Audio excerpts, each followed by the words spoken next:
Welcome to another chapter of Based on a Book. In keeping with our spooky month, I've chosen a title that explores the bonds of sisterhood across generations. Alice Hoffman's 1995 novel, Practical Magic, and the 1998 movie of the same name. I'm your host, Crystal. I have 4 sisters and an airtight alibi. I'm Keri, fueled by sisterhood and caffeine. And I'm Lindsey, and I know my sister would help me hide a body. For over 200 years, the Owens sisters have been blamed for everything that has gone wrong in their Massachusetts town. Practical Magic tells the story of 3 sets of Owens sisters, the aunts, Frances and Jet, the main focus of the story, Sally and Jillian, and Sally's daughters, Antonia and Kylie. Sally and Jillian are orphaned and raised by the aunts and basically ostracized by the whole town. The aunts practically encourage the rumors, and Sally and Jillian come at this problem with 2 different solutions. Jillian decides to leave as soon as she can and get as far away as possible. Sally, on the other hand, refuses to believe or participate in the family business. We follow all the sisters as they navigate tragedies and traumas, losing themselves, finding each other, and finding themselves again. This is a reread and a rewatch for me, but this is the first time read for each of you. And so I want to know, my sisters in literature, how did you rate this book? Let's start with Lindsey. Okay, so I rated this one, and I'm hoping I was sending out vibes. I'm hoping someone rated it the same as me. I rated this one 3 midnight margaritas. All 3 of us got it. I really enjoyed the story. I enjoyed the sisterhood and the bonding. I really enjoyed the relatable relationship between the sisters, and not everything is perfect and they're not always going to get along, and I really enjoyed that. But I will say there was a lot going on in this book. I mean, there was a lot. Stories everywhere. So I probably would have rated it higher if there wasn't just so much going on. Yeah, I get that. Keri, what'd you think? I gave it 3.5 midnight margaritas. Yeah. So I will say, I love this movie. Like, I've watched this movie a million times. So I'm going into this book having watched the movie a ton of times, and I knew going in that they were significantly different. But I still really enjoy this book. To me, it's a very low stakes, magical realism, cozy book to me. I like the magic that it's integrated in, kind of like in their everyday lives in this story. I almost wish that the magic was a little more present in the story. It's much more present in the movie than it is in the book, and I like that so much about the movie. So I kind of wish that was more in the book. I can't help but compare just because I've seen the movie so much. But it almost feels like what Lindsey said, that there's just so much going on. It's not a slice of life story, but it almost is like told that way. Like, this is just what's happening in their life, and nothing's like super drawn out, if that makes sense. So it's like I never felt super invested in things that were going on, and you're just like kind of like going along with the ride. Like I said, it's very low stakes, and I usually like a pretty high stakes story, in my opinion, personally. So that's just like, it's a vibe, and I just enjoy it. Yeah, no, I totally get that. I give this book 4.5 midnight margaritas. And I think that's because this is a reread for me. I already kind of knew the story. I already kind of knew the characters. And so reading this a second time allowed me to notice things that I didn't the first time. It allowed me to better shift between the different POVs that we get from the different sets of sisters. It really allowed me a chance to settle into the story, because the first time I read it, I 100% agree with both of you. There's so much going on that it's almost easy to get lost.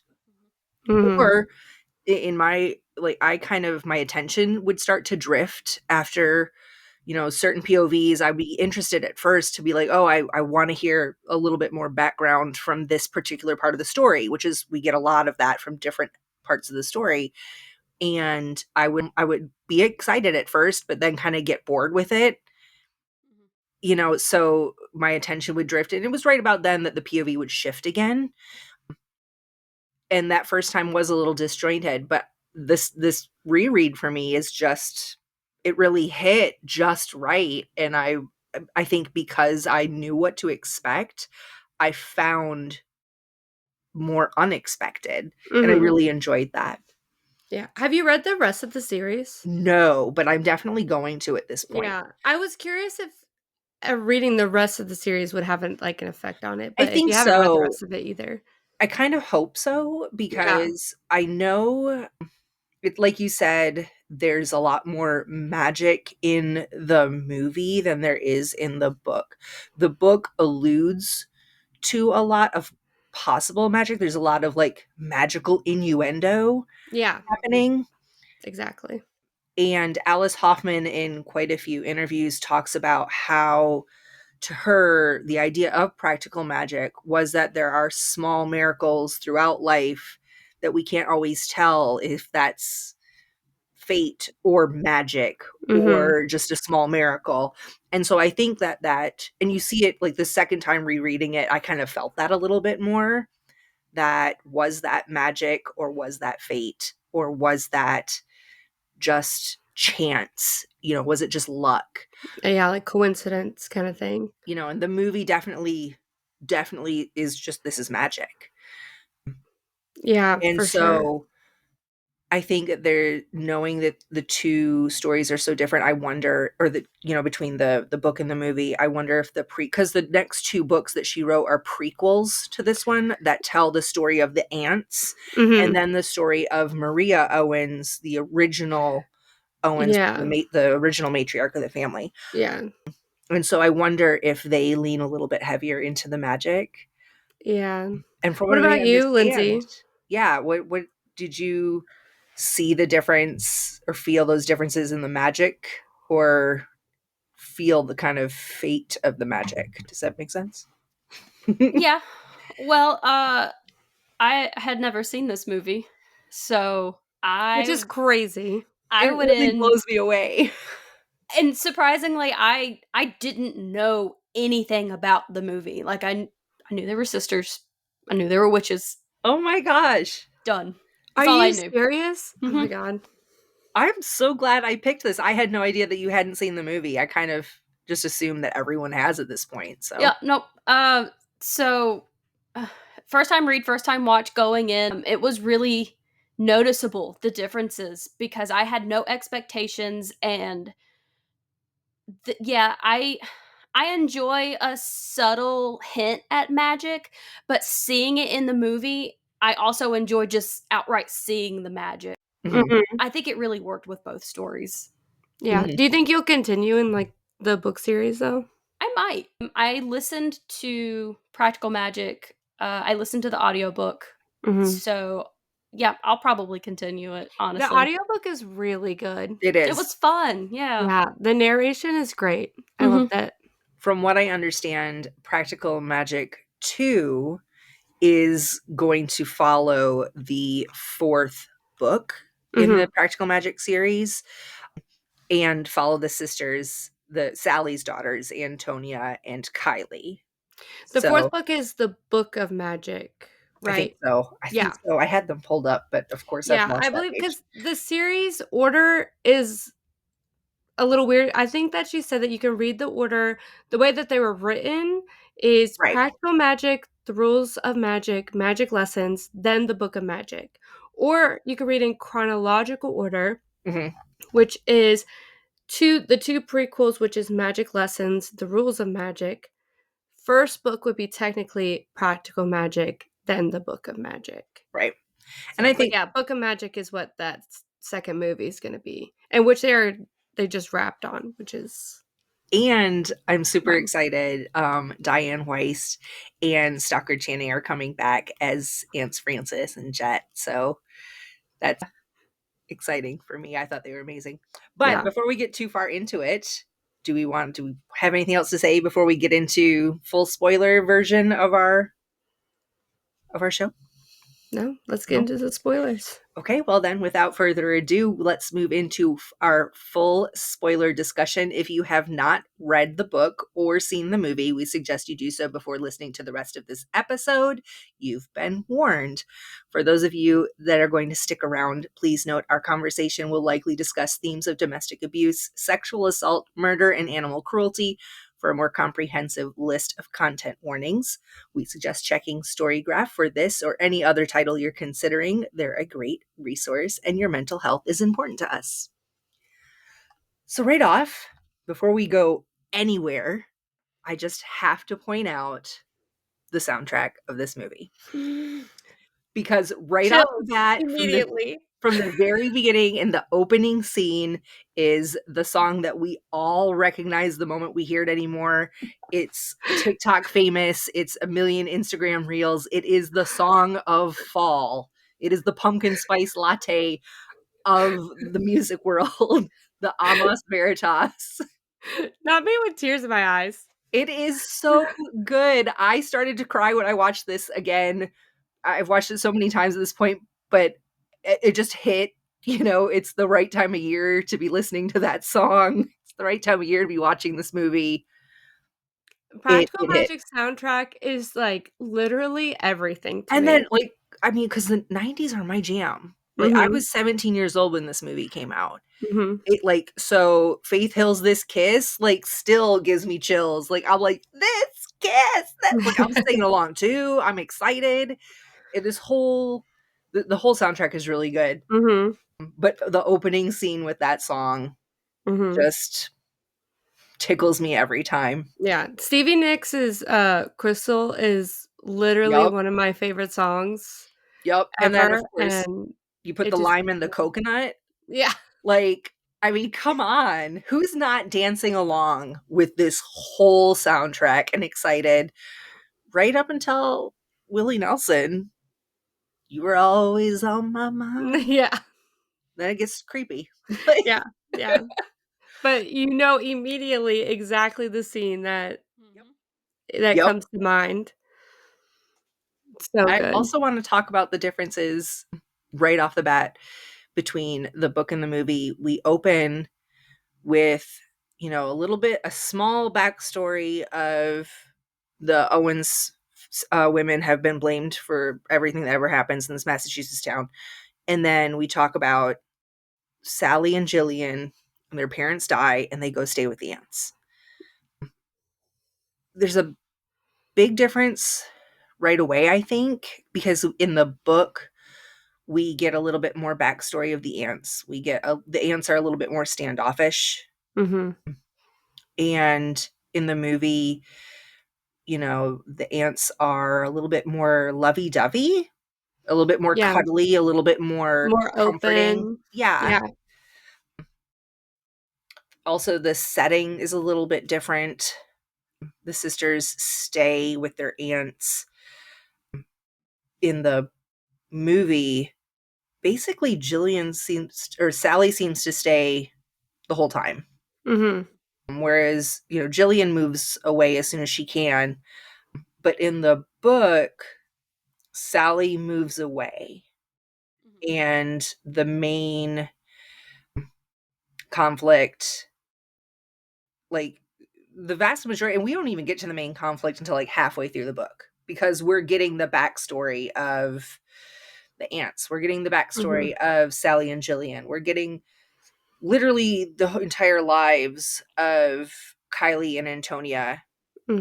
And did you guys notice that they flipped the girls in the movie? Yeah. Mhm.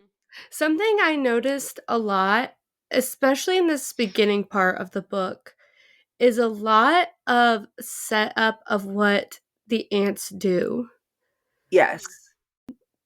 regarding what they're kind of known for Mhm. in this town, particularly focusing on one case, basically, of a woman coming to them wanting someone, a man, to leave Mhm. their wife for her.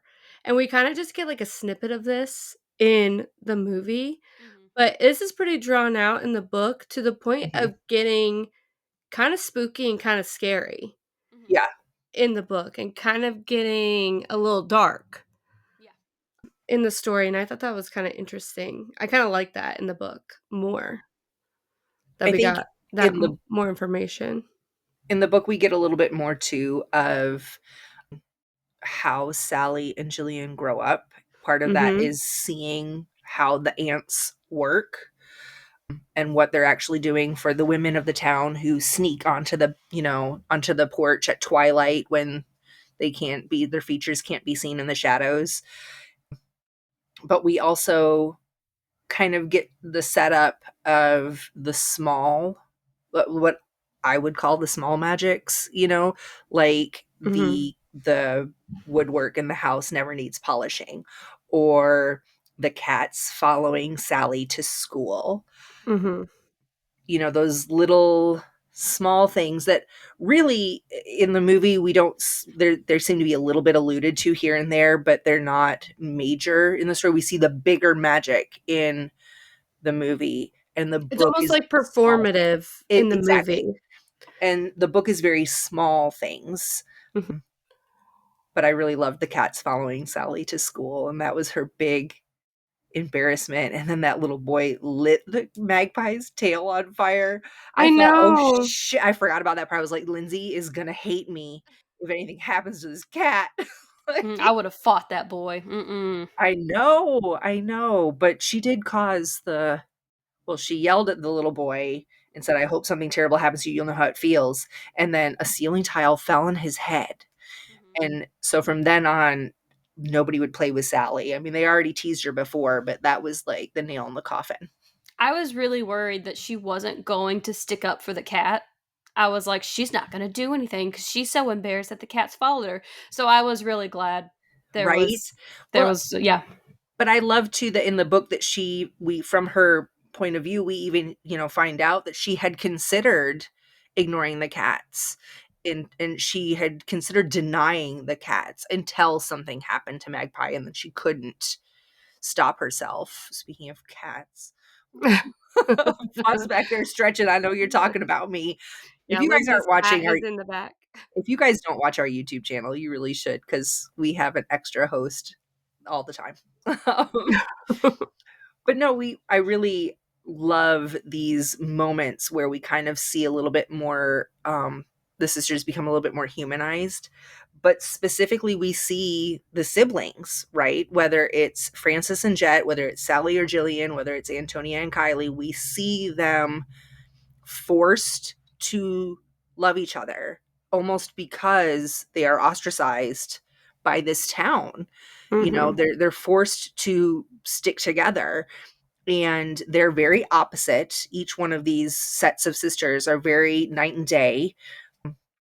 And in most families, in fact, we start to see with Kylie and Antonia, that they are not, Kylie and Antonia are not super close.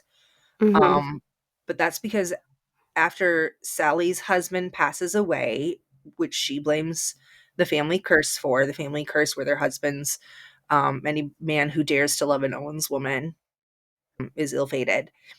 But he dies. She goes into a year of mourning and grief, and she doesn't speak. And then one day she wakes up, she walks towards the park, sees that one of her kids is being teased, and that's the end of that. She packs them up and she moves away. And we don't see this in the movie. In the Yeah, I was gonna say movie, that honestly is like a huge difference Mhm. between huge. This the is book where and the movie. they just completely split. And we see in the book, Sally is just trying so hard to be normal. All she wants is normal. She wants as far away from magic as possible. She doesn't want her kids involved in any of it. She doesn't want the aunts to influence them on that. And she wants them to be treated like any other girls. She wants to be able to have birthday parties. She wants to join the PTA. And she ends up getting a job at the school and living for over 10 years in someplace New York. We don't really know. Yeah, I was honestly really surprised by this and that, you know, I something I really love about the movie is the fact that well, like, I like in the book that whenever she meets, Michael, he actually moves in with Mhm. her and the aunts. Yep. She has kids there and, living with the aunts, with Michael, with the kids, growing up, and I just like the fact that, like, growing up with family so close because, this town has really, like, made them this way and made them have to, like, rely on each other because they've Mhm. pushed them to this point, and then there was a point in their relationship that it made me, like, so emotional reading this book because she got to the point where people in this town were starting to take her seriously and starting to treat her better, Mhm. and she was really happy with Michael, and they were, like, talking to her and hanging out with her and stuff, and then he died, Yep. and then they started going back to their old ways, and that's when she left, and that, like, really, like that freaking killed me, Mhm. and it made me really emotional, and I was really sad that she left and we didn't get to see her still have that bond with the aunts because the aunts are not in this book till the very end. They're really not. We hear some of their story in the beginning, like a little bit of their backstory, Yeah, but they don't really appear in this until the end. yeah, and then in the movie, she moves back in with the aunts after this happens with Michael, and well, also in the movie, a big difference too. I don't think that this was in the book. The aunts actually kind of pushed Michael to her, Right. and she kind of resents the aunts for doing this Right. because she didn't want to be like falling in love and having being this heartbroken like this. It kind of resents them for that, and I that's want to kind of why know she resents her magic. I want to know, Carrie, you and I had saw the movie long before we read the book. Lindsay, did you read the book first or watch the movie first? I read the book first. So when you watched the movie and you saw the significant change in location from the majority of the book, like did you feel like that worked in the movie? Did it kind of was it off-putting for you? How did you feel about that?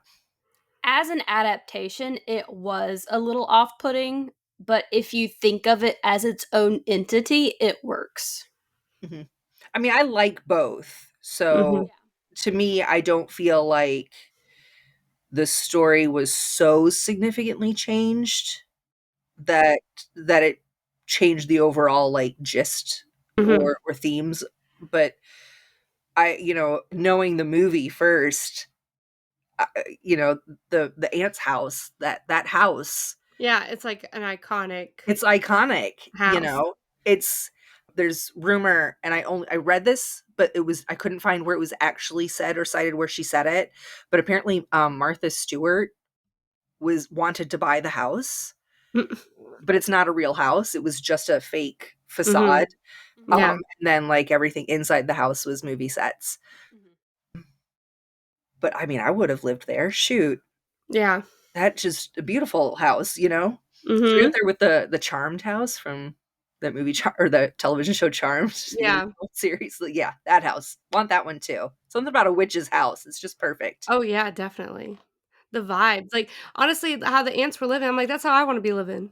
right? I So, will say one of the biggest differences between the book and the movie that really was kind of off putting was the ants themselves. I know they're not really present in the book, but the way that they came running to help Sally and Jillian toward the end.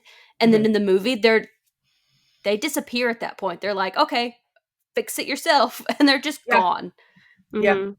I did They're not like like, that. Fix up your mess. Yeah. I love Diane Weiss and Stockard Channing as the ants, Mhm. but I don't think that they're the same ants as the book. Does that make sense? Mhm. Mhm. I think they're very different characters. I love the way they played these roles. I think they're perfect, and I can't wait to see them in Practical Magic too. Mhm. But they're very different from the ants that I picture in the book. Mhm. Mhm. That makes sense. Also, I was having gone for me from book to or from movie to book and knowing that house, I was shook when I read this book and realized that the vast majority of this conflict is in the suburbs. It just Mhm. felt really weird to me. I was like, no, that can't be right. Yeah. Like, I need a witchy herb garden and a rocky coastline. You know what I Yeah. mean? Yeah, Like, that was not right. this is not the same thing. This is weird. Also, something that was really throwing me was the fact that Sally's daughters in the book are so much older. Yeah. Mhm. They are They very are much in their older, and they late have teens. yeah, they kinda have, like, their own storyline here, Yeah. Mhm. Like, which is Antonia very is interesting. 17, I think, in the book, or just turned 17, and Kylie Mhm, had just turned 13. Mhm. Whereas in the movie, they're much younger. They're mhm, flipped. The oldest is still fair skinned and red haired, but in the book, that's Antonia. mhm, And the youngest with brown hair is Kylie, although Kylie has the gift of sight. She sees things that other people don't. Mhm. mhm, In the movie, the oldest is red haired and fair skinned, and that's Kylie, but also still sees things that other people don't. And the youngest is Antonia with the dark hair. So kind of flipped, but also didn't. I don't know. And they're definitely aged down. They're both under mhm. 12 ish, I would say. Yeah, for sure. That and they kinda have their own storylines going, even, like, having, like, young, like, love interest kinda Yep. thing, and I And was the like, awkward "Oh, what is going on?" going through the awkward, puberty Mhm. phases and Yeah, talking about, do I want to be, do I have a crush on my best friend, or yeah. are we still just best And they're friends? And not and it's not like these storylines, I mean, in my opinion, aren't very developed. Like, they're just kind of happening. Like, it's Mhm. just like, this is just kinda thrown in here because, like, we're just going along for the ride of these characters' lives, yes, if that makes sense. Like, we're outsiders yes, of these characters' lives, and we're just being told of their everyday life, hmm kind of. pretty much. That's why I keep saying it kinda feels like this slice of life type of story. Yep, we go with them to work. Mhm, We go to the birthday party with them. We pick out outfits with them. mhm, and I mean, they have their, like, drama, but it's Yep. like it's very surface level, like, it's not super deep. But while Sally is raising her daughters in the movie At Home with the Ants, in the book in New York, working at the school and raising these two teenage girls, Jillian is basically falling in love with every other guy she meets, can't keep a job, or is it, I don't know if she can't or just doesn't want to, and just keeps hopping around town to town, guy to guy, living it up, basically never putting down roots anywhere, and ends up falling in love with a real jerk Mhm. who they changed his last name in the movie. I don't know why. And I don't really care because it doesn't really matter. They Wait, changed it for that actor. Is that why? mm, It doesn't really matter to the story, but his name is Jimmy, played by Goran Vizniak. I looked it up 5 times and I still am certain I pronounced it wrong. Vizhnyek. Vishnyek. I don't know. I'm sorry, Goran. Also, I loved you in ER. You were great, Dr. Luca. But I think he played Jimmy so well. Mhm. Jimmy is drunk asshole. Yeah. That's it. He sells drugs. He beats people up. He's just an all around bad guy. But, like all bad guys, somehow he's just super fine. And that's all Jillian needed to know. So she ends up with Jimmy. In the book, she just shows up at Sally's door Mhm. Yeah. Wait, with can we her. talk about for a Yes. second? Can we talk about Sandra Bullock as Sally and Nicole Kidman as Jillian? Because this iconic duo They're is night and freaking day. incredible. They are such night and day as people. Yes. They are such just night and day. Their personalities, even Mhm. like on the red carpet, the way they dress, the way they walk, the way they talk to people, the different types of activities they're into, everything. But somehow they their chemistry on screen is Yeah, I was gonna so say, perfect. the chemistry of, like, being best friends, being sisters on screen is just so freaking good. Yeah. Almost, like, convincing me that these 2 are related, Yeah. and, like, everything about it is just so good. Like, when I see these 2 people sometimes in other movies, I sometimes think back to these characters Yeah. because they feel very much like authentic selves Mhm.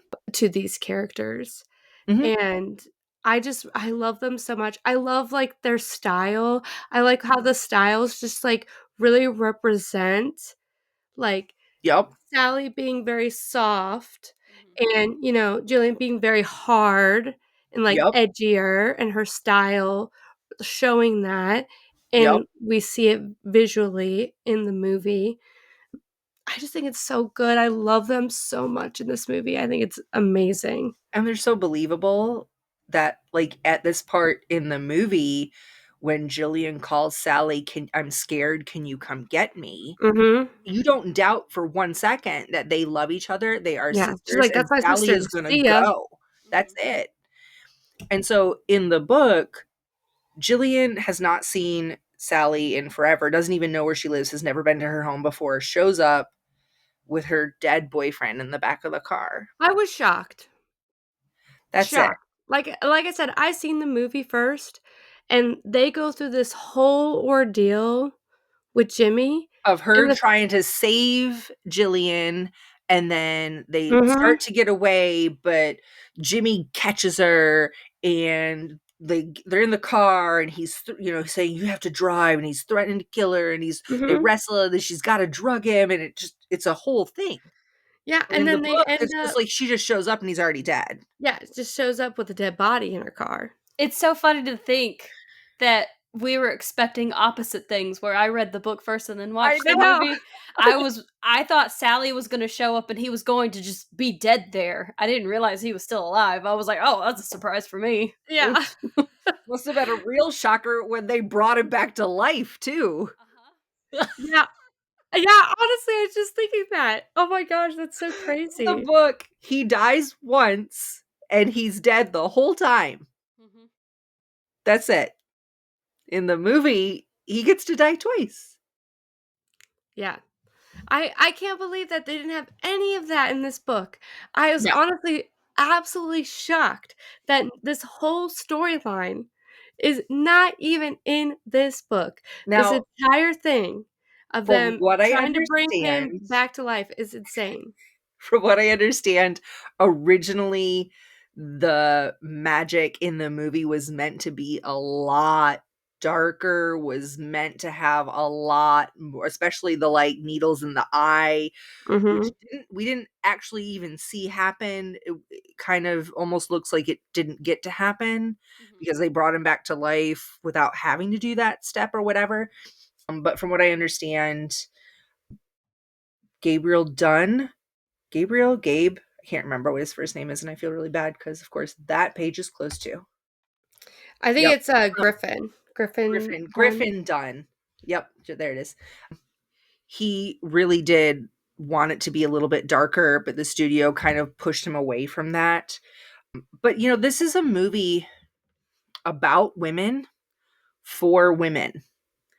And at the time in 1998, women in dark comedies or even like sliding more into horror, it just really wasn't something that happened much. Women were very new to that space as the main character, because like there's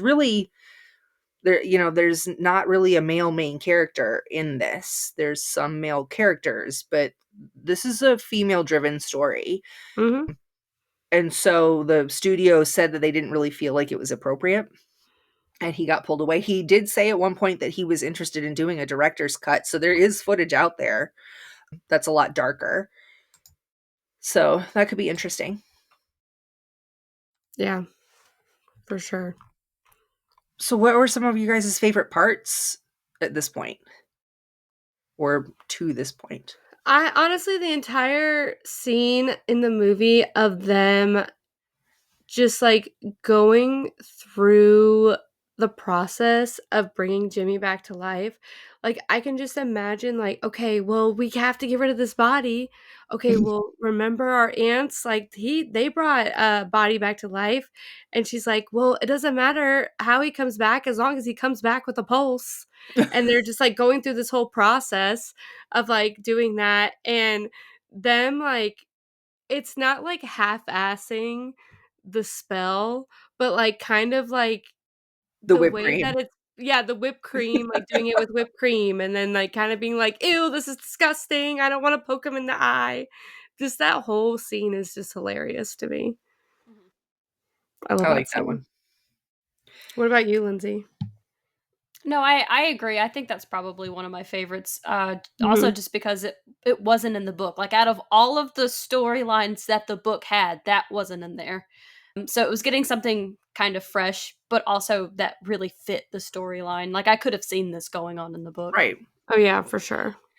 So now they brought him back to life just to kill him again, because reanimating corpses is never a good idea, and he ended up worse. So they killed him Mhm. again, and now they bury him in the backyard. And this is when the stories start a little bit to line back up. They bury him in the backyard, and then it makes the roses grow. In the book, it's the lilacs. The lilacs start to Mhm. bloom out of season. In the book, a whole month goes by between when they bury him and then kind of some odd stuff starts happening around the house. They lose some things. The lilac bushes are growing. Women come smell, just stand out on the sidewalk and smell the lilac bushes and cry about it. It's just weird, creepy things, but nothing like insane. In the movie, like 2 days later, this cop from Arizona shows up. Mhm. We don't really, we get a whole month in the book of Antonia and Kylie fighting, and Jillian suddenly staying with them, and she never has before, and Kylie has to share her bedroom. Jillian gets a boyfriend. Okay, Jillian that has was a so boyfriend. bizarre. I was like, "Hello, who is this? I Who is love this random guy?"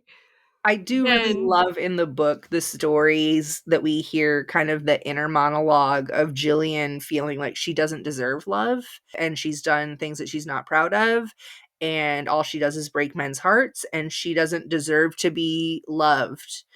And kind of finding her way back to her sister, who, even though they're fighting, even though, you know, she's being accused of stealing her earrings, or stealing Sally's earrings, and she's accusing Sally of tearing up her check, which we know is hauntings, but they don't know that.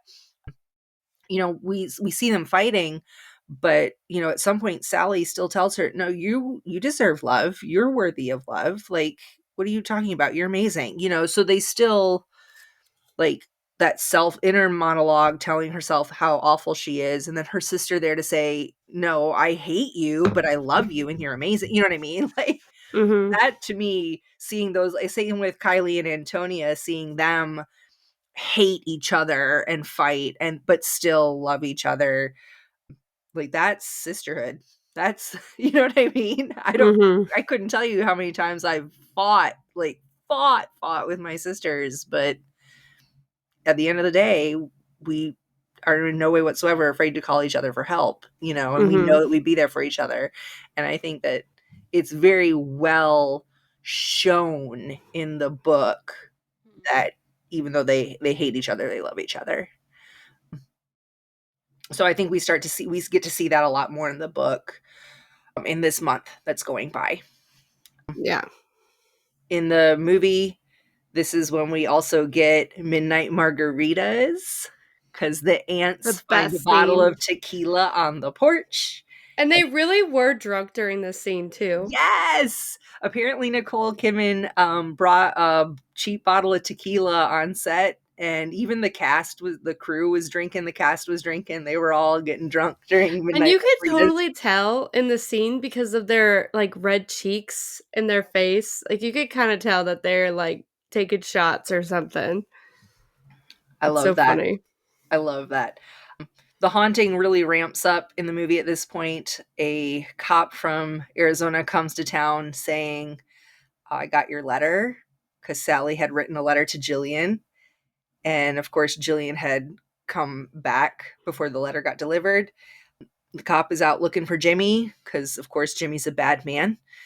And so he's kind of asking some questions, puts Jillian and Sally on edge. And Sally says, "Why did you read my letter? How many times did you read my letter?"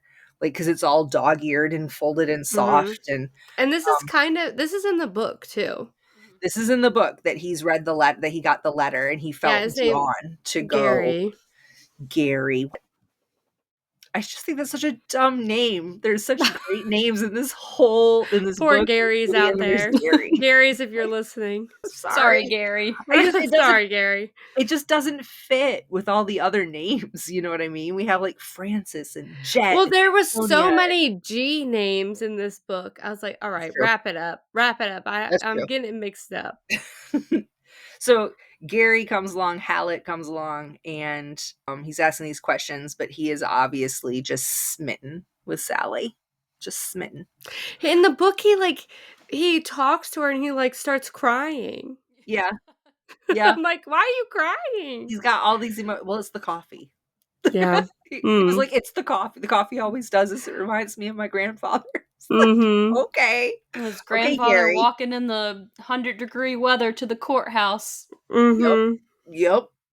See these weird, like, random extra backstories that are like, huh? Yeah, it would just be, like it would be super random, and then it would kinda throw me out of the story sometimes. Yeah, Normally we say when we watch the movie, "Oh, we get to see all these other perspectives that they don't show in the book." The book was giving you all the perspectives. all the You perspectives. didn't even Yeah. want them, and they were giving them to you. Yeah, exactly. They're Like, all we didn't there. even need them. Mm-mm.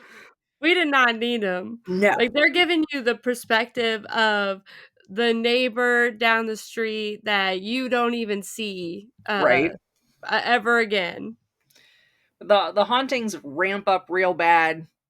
They finally get Gary to go away. Sally confesses to him, but without confessing, Mhm. and he kind of feels like maybe I need to find a way to bury this, or I'm not. He's very conflicted because he's very much a the truth kind of guy and catching the bad guys, but he also knows that Jimmy was the bad guy, and even though they did a bad thing, Jimmy's the bad guy. They were victims here. And so he's very conflicted. He doesn't know what to do, but he leaves in the book. In the movie, he sticks around. He runs back to the house when Sally hears her daughters crying from a mile away, and they run back to the house or whatever.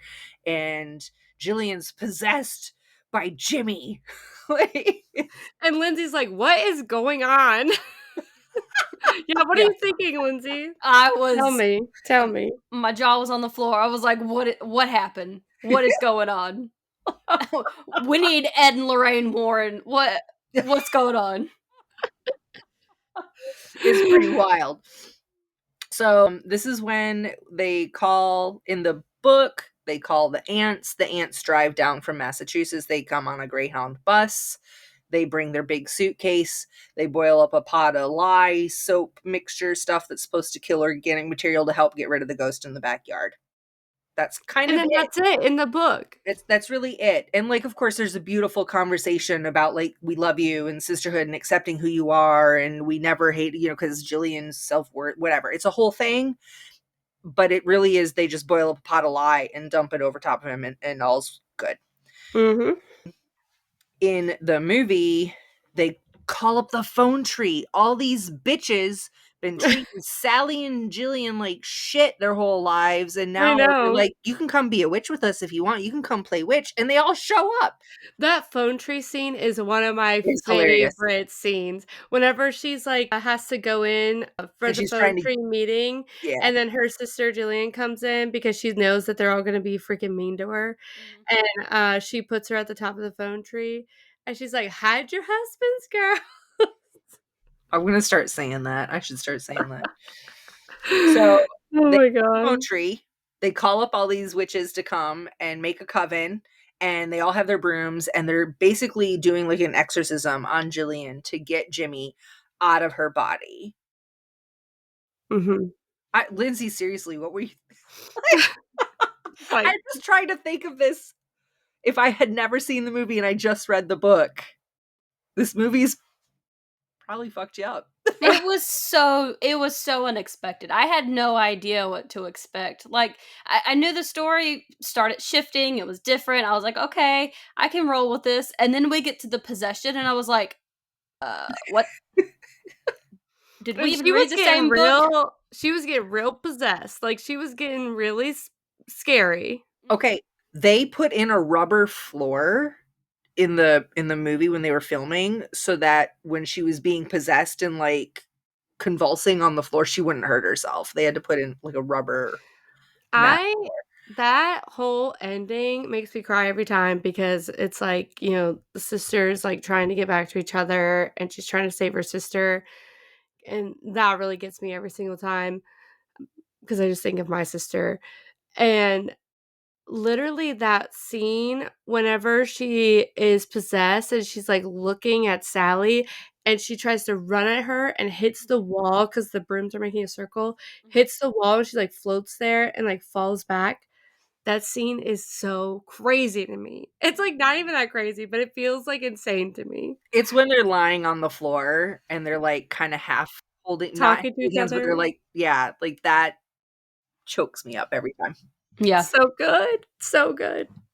And of Love it. course, the they finally do get Jimmy out of her. Mhm. They do pour some muck or some kind in the pot over his body, whatever, and they sweep it all out, and all the frogs with their brooms, and they sweep them away, and um, they live happily ever after. But we do get a little bit of an epilogue in each the book and the movie. In the book, they're back at the aunt's house for Thanksgiving, and Ben is Jillian's boyfriend now, and he is there, and he comes along, and Antonia's boyfriend is coming too, and Kylie brings her buddy, and Gary shows up for Sally. It's very sweet. I In love Gary and Sally. I know, I like, yeah, we ship them for sure. Mhm. So then in the movie, we see everybody together, and even Gary comes back, but we see them at Halloween with the whole town around the house waiting for them to jump off the roof and fly. So that was really cute, I thought. I know. Do you guys like the, like, little bits of romance in it? I like the romance in it Oh, a lot. absolutely.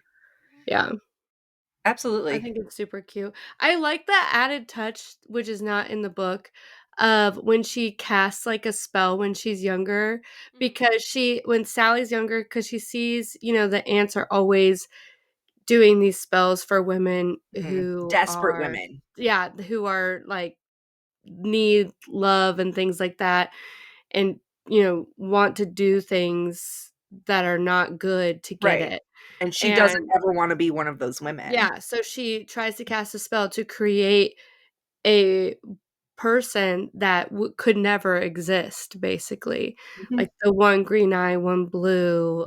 He can ride a pony backwards and like all Flip this stuff. pancakes in the air. Yeah, and do all these things, and she does that when she's younger, and then she gets married eventually, and he doesn't have those characteristics, but then eventually basically what brings this guy here in the movie is basically this spell that kind of like that she casted when she's younger, and he has all these characteristics.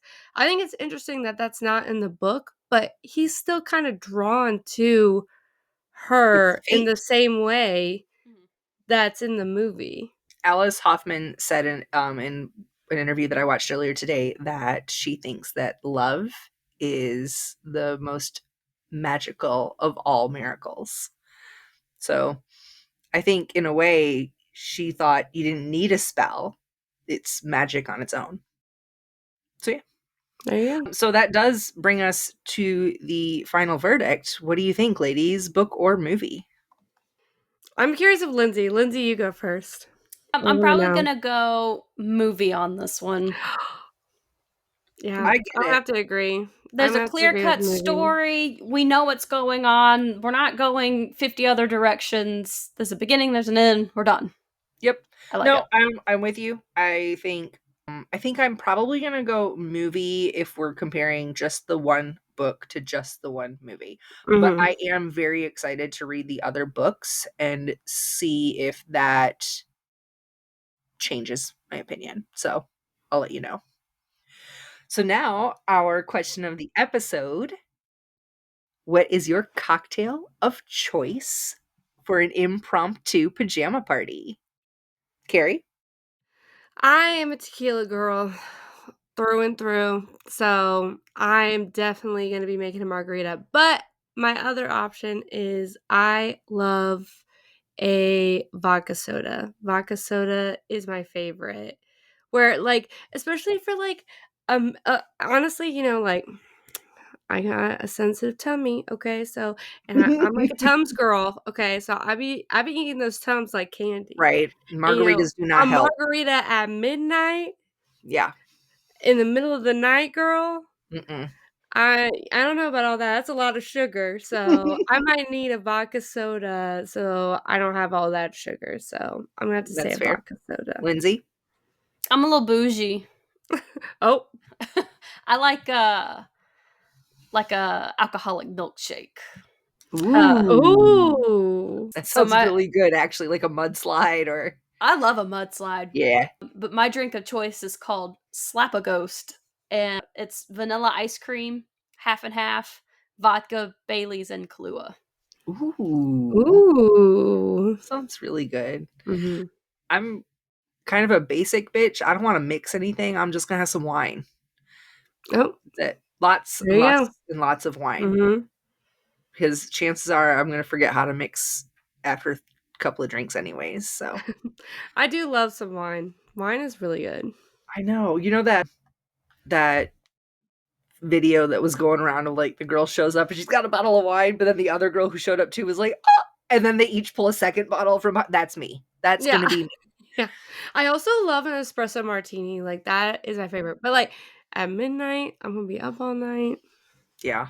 Our Can't do that silent at book midnight. club, where we meet for our silent book club here in town, has the best espresso martinis, but we don't meet until like 6 in the evening, and like I can't have that much caffeine that late at night. I'll be up Yeah. all night long. Yeah. I have an obsession with espresso martinis, like, I think they are so good. They really are. They really are. Mhm. Well, ladies, that wraps up this week's episode covering practical magic. We hope you enjoyed it. If you want to join the conversation, please head over to our socials. We have Blue Sky, TikTok, Instagram, and Facebook. If you're not watching us on YouTube right now, you can also head over there to comment on what you've heard, read, or watched. If we have inspired you to read this or any other title, check out our affiliate link to Libro FM, our favorite place to get audiobooks while supporting local bookstores. We hope you'll join us next week for our Ghouls Just Wanna Have Fun episode hosted by Keri. But until then, keep rosemary by your garden gate, plant lavender for luck, and fall in love whenever you can. We'll see you in the next chapter based on a book. Bye. Bye.